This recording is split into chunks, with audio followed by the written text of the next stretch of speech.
Hello, everyone, and welcome. My name is Libby O'Kane, Interim Curator of Public Programs for the Fowler Museum at UCLA. Thank you for joining us today or tonight, depending on where it is you're tuning in from around the world. The Fowler is pleased to present today's Lunch and Learn program on female leadership in Fonte Asafo military companies with Silvia Forni, the Shirley and Ralph Shapiro Director of the Fowler Museum and co-curator of our current exhibition, Art, Honor, and Ridicule, Fonte Asafo Flags from Southern Ghana, which is on view through February 12th. She will discuss the politics and aesthetics of Asafo female leadership in historical and contemporary contexts. If you have any questions during the program, please submit them through the question and answer function found at the bottom of your Zoom screen. You can submit and upvote entries that you would like to be considered to be answered at the end of the program. All right, that's all from me. Over to you, Silvia. Thank you, Libby, and welcome everybody. Thank you for being here, whether it's lunchtime or later in the day. And since this is a very short program, without further ado, I will get into my presentation. Let me do this. All right. So, female leadership in Asafo companies. This program accompanies, as Libby mentioned, the exhibition Art, Honor, and Ridicule, which is on view at the Fowler for 2 more days. And this is an exhibition that really reflects on the aesthetic and social relevance of Asafo companies amongst the Fante people in Ghana. So for those of you who may not know what Asafo companies are, just really briefly, these are the military companies of the city-states of southern Ghana that are the towns and the villages occupied by the Fante, an Akan group that lives mainly on the coast of Ghana. These military companies have a long, deep history, and they are specifically associations that involve both men and women. Asafo companies, I mean, this may not be as surprising right now that we have movies that highlight the military role of women in West Africa. But since the early times, as many historical sources attest, women had quite a strong political role and social role amongst Akan people. Amongst the Ashanti, just north of the Fante, Queen mothers were very influential in determining the succession to the leadership of the kingdom, and also had a number of diplomatic and political role that they would hold. And this level of leadership and political importance was recorded amongst all Fante people and Akan people in Ghana. Now, the issue started becoming the questioning of female leadership is really an effect of the Victorian mindset of the colonizer, because for the mostly male authorities that started controlling Ghana in the 19th century, the idea of the political leadership of women was really inconceivable. So since colonial times, many of the traditional political roles that had been held by women were eroded mostly by the colonial infrastructure that really undermined the political power of women. Notwithstanding, in many instances among Asafo companies, we're seeing now in the slides groups that are mostly female that are really integrated in the choreography and the ritual and social fabric of these companies. Female presence is a very well established and very recognized factor in the way Asafo companies organize themselves. And we see this in celebrations, in ritual events, in specific ceremonial practices where women alone or men and women together would perform rituals or come out in force to establish and somehow reaffirm the power and the importance of these military companies. So, as I said earlier, these are long-held historical social structure that today have lost in many ways their military function, but continue to exist in Ghana.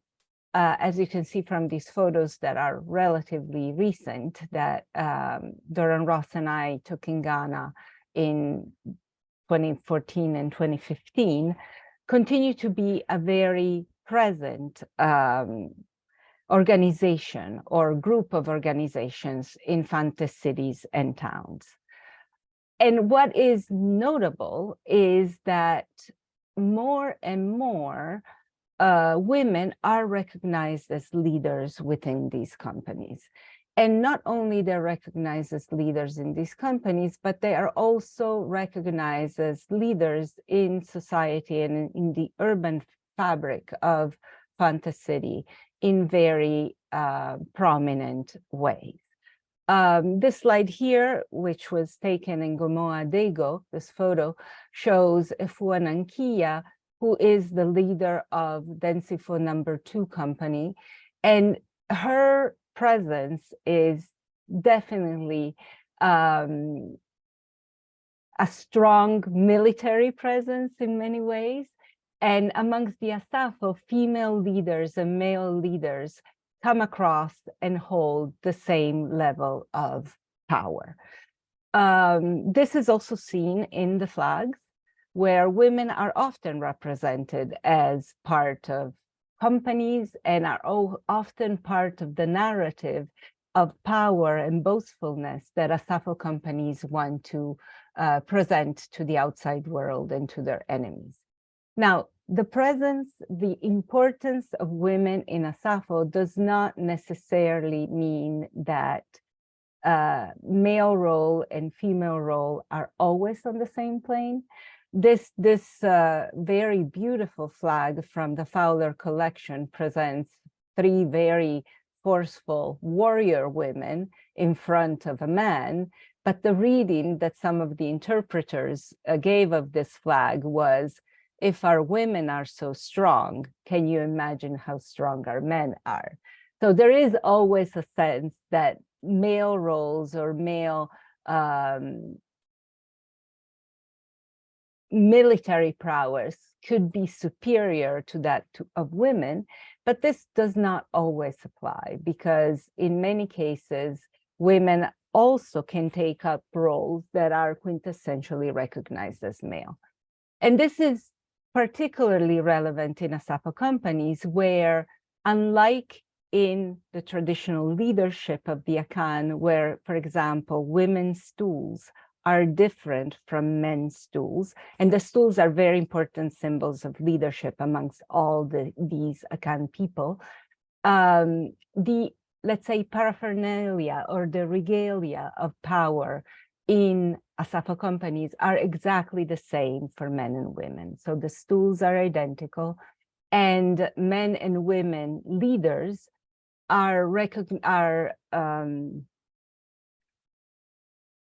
display their power by wearing a whip on their wrist, and it's the same identical whip for both men and women. The leadership, female leadership, is recorded on a number of flags, both in the exhibition and other flags that we recorded while doing research for this exhibition. As we see here, this is one very beautiful long banner that is still held by #2 company Kiriem in Mankesin that shows women leaders communicating and discussing with one another as they discuss or assert the power of the company. Women leaders also, as I said earlier, come out always in ceremony, and sometimes they're dressed exactly the same way a male leader would be dressed. And in other times, they are marked aesthetically by not just the whip, but also by this elongated headdress that is seen here in this flag, worn by the blue the blue figure in this flag. And in this case, these are two women leaders that are accusing or somehow spotting a man who is stealing food on the market. So the role of women leaders and in general of Asafo leaders today is that of controlling and supporting and keeping order in the society, and somehow also making sure that people do not misbehave or that people who misbehave are held accountable. So this is a flag that somehow encapsulates the modern and contemporary role of Asafo flags and the importance that women leaders can have in keeping the society safe and making sure that everybody behaves according to propriety and the law. So this is a pattern that was collected for this exhibition that shows how the Salpont workshop would represent women leaders. And you see that elongated headdress that I was just mentioning. And next to it is a photo of one of these headdress called takua that we collected for the exhibition, that it's not visible here at the Fowler, but that was visible in another iteration of this exhibition that we did at the Royal Ontario Museum in 2016. Here you can see some of these women leaders. These are leaders of number 3 company, Cape Coast. Companies are recognizable by the colors that they wear. In Cape Coast in particular, there's 7 different companies. And when they come out during festivals and celebration, the leaders would wear similar ensembles or always ensembles made with the colors of the company. In this case, yellow and green. At the same celebration, so this was, I think, the 2014 Fetua Fascia, we see a leader of the number 1 company in Cape Coast, which is always recognizable because of the red. So women leaders are responsible for public and domestic rituals before every ceremony and festival. Their stool needs to be fed, and rituals are performed on the stool to make sure that their power and authority is preserved and that the gods would bless them with wisdom and the ability to lead. And this was one of those celebrations that was happening just before the big public celebration of the Fetua Fascia. Also, women leaders are outdoored as captains are in the Asafo structures by public ritual celebrations in which they have to overcome a series of tests, jump over fire, they are drenched in water. There is a number of sort of character tests or trials that they need to overcome publicly in order for their authority to be recognized. And this is a slide that was taken in one of such outdooring of Asafohima Abasika at the time of her outdooring and installment. And when leaders come, both men and women, they're often preceded by their stools and by a number of members of the company that really surround them and manifest through their shared uniforms the authority and the power of these women leaders. And what is interesting, or was interesting to document during the research that we did for this exhibition, was how integrated Asafo leadership is with many other aspects of society. So Asafo leaders are often teachers. They are women or men that are really deeply involved in the community. They often, before or alongside their Fante leadership, hold other types of titles that makes them respected in the community. And they often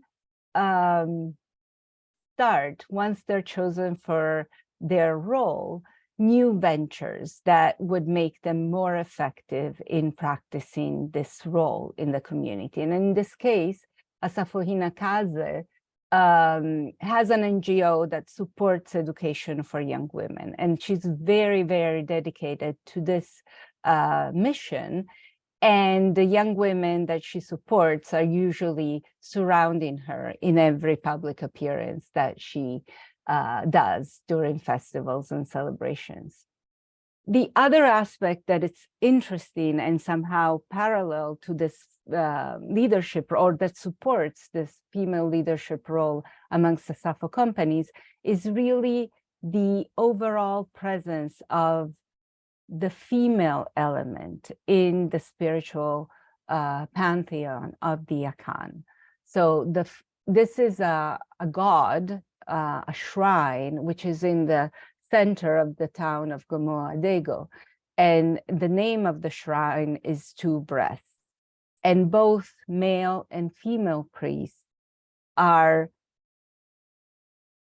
taking care and protecting the shrine, which is really central, not just to Asafo celebrations, but to all communities' celebrations, because it's in one of the central areas of the city. And this interconnectedness and interrelation of male and female powers and male and female roles is very integral to the worldviews and cosmology of the Akan. And it's also represented somehow in some glorious flags that are part of the Fowler collection that you can see in the exhibition, if you can still make it in the next 2 days, that represent these spiritual beings as powerful women, sometimes almost devilish women, depending on some interpreters, but often as nurturing women, as spiritual beings that are essential to the well-being, the preservation, the continuity of community, society, just as mothers that feed and preserve their children and protect their children in every aspect of their life. So this idea of the nurturing element, of the feminine element, as being part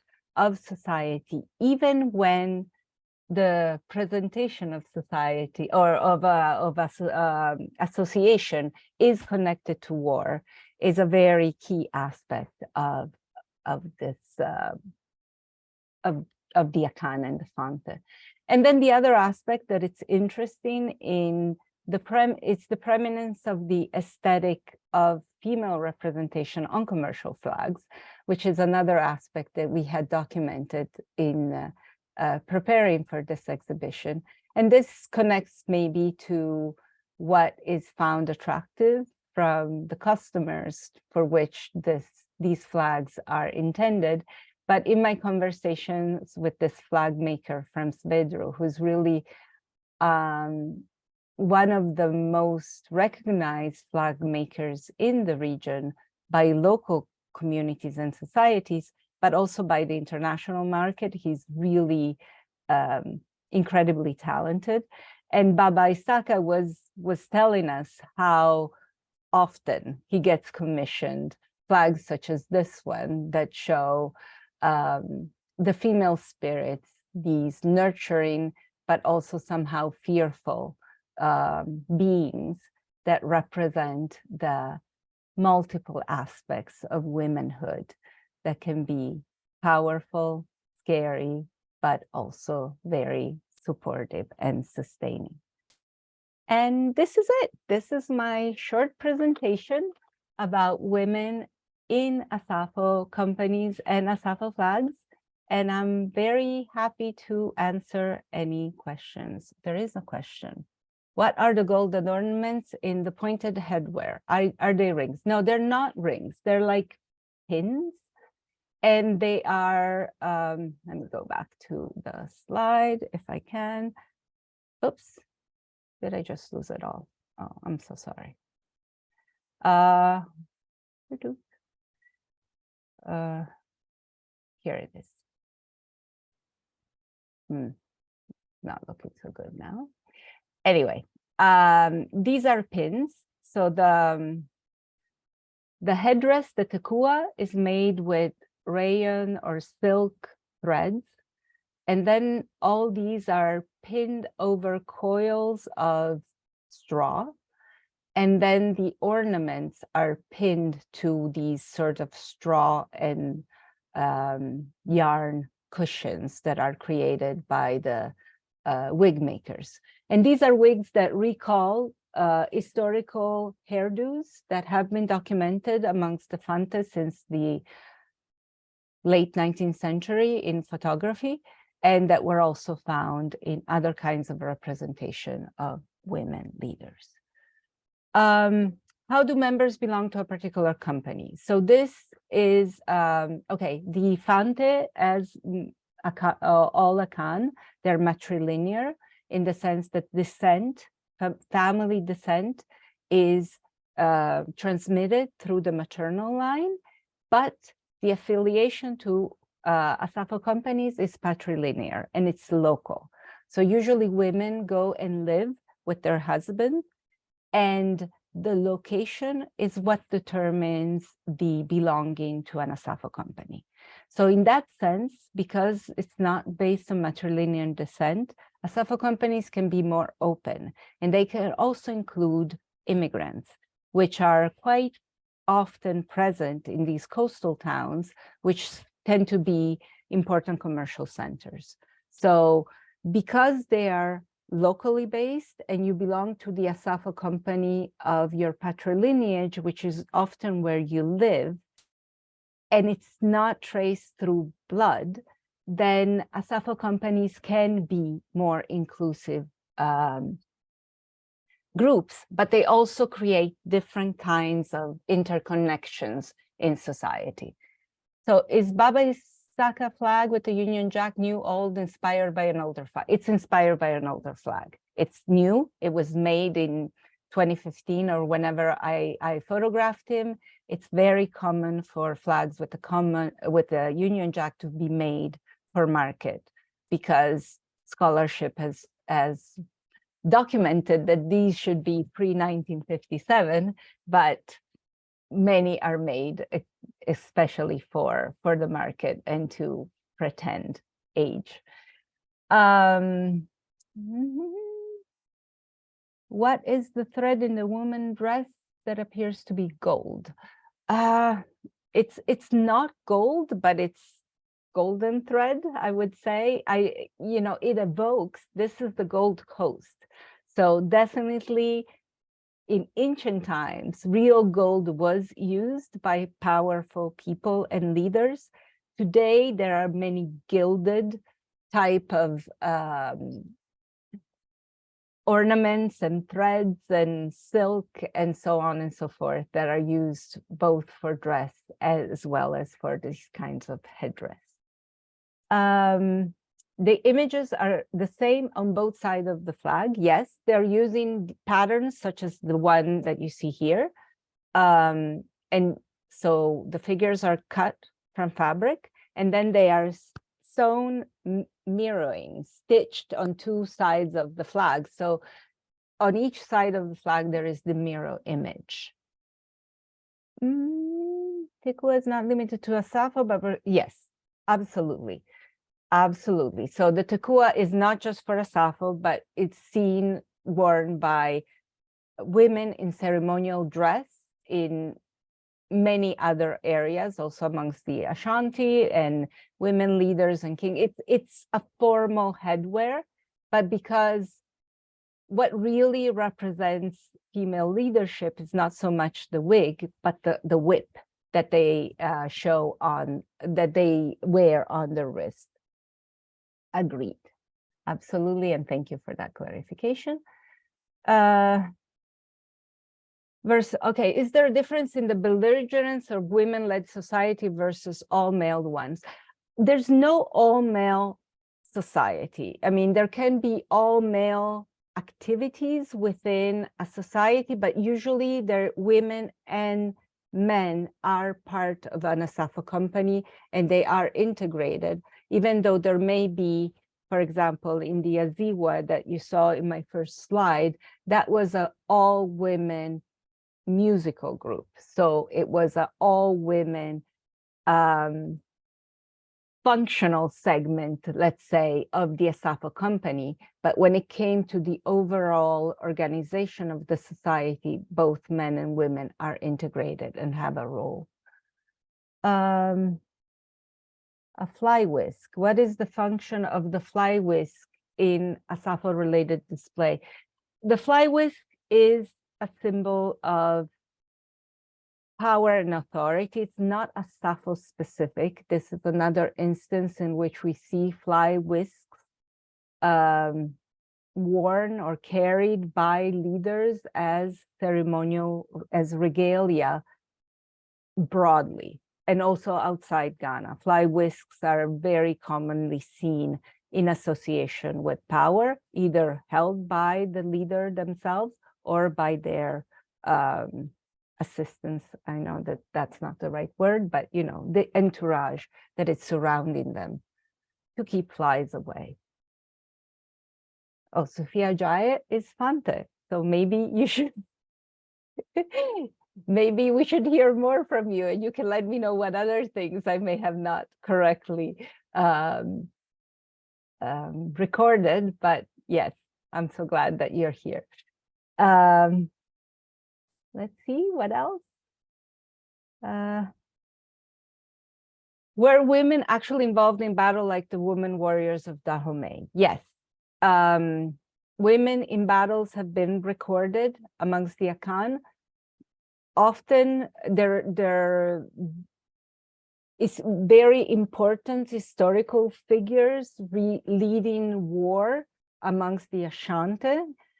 Less notable figures amongst the Fante, but they have been recorded as participating not just in auxiliary roles, but also in warfare by historical sources.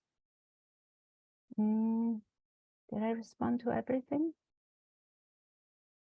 Okay, there's one more. What is the relationship between women Asafo leaders and local chiefs and queen mothers?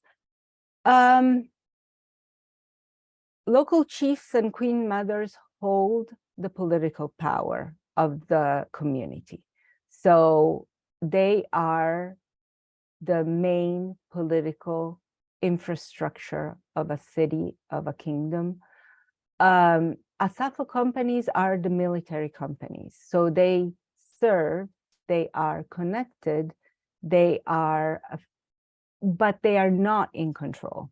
So they may protect an area of town, they may keep order in different areas of town, but they're always subordinate to the Asafohin, the Hohima, the Queen Mother, and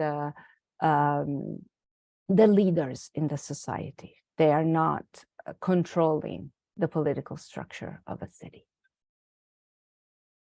And I think I've answered all